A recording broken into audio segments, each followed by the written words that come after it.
তো দেখতেই পাচ্ছ বন্ধুরা, এরকমভাবে জুতোটাকে আমি এখন প্যাডেলে বেঁধে নিয়েছি।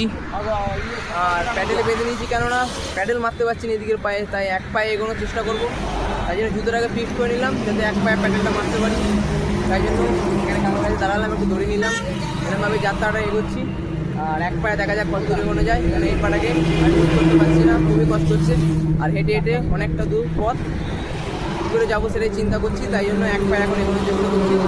আর এই উপায়টা এখন বার করেছি, দেখতেই পাচ্ছ জুতোটাকে পুরো ফিক্স করে দিয়েছি এখানে। তো পা গলিয়ে নেবো, গলিয়ে তারপর প্যাডেলিং করতে করতে এগোবো। চলো দেখি কত দূর যাওয়া যাক, চলো। তো দেখতেই পাচ্ছ যাত্রাটাকে আমি কেমনভাবে এগোচ্ছি। এই দেখো আমার পা, একটা পাকে পুরো ঝুলিয়ে রেখে দিয়েছি। তো এরকমভাবে প্যাডেলিং করতে করতে এগোচ্ছি এখন আগের দিকে, দেখা যাক। তো দেখতেই পেলে কীভাবে ফেস করছি জায়গাটাকে, কারণ আমাকে পৌঁছাতেই হবে আমার গন্তব্যস্থলের দিকে। তো যা হোক করে পুরী ঢোকার চেষ্টা করবো, চলো সাথে দেখো, দেখতে থাকো, চলো।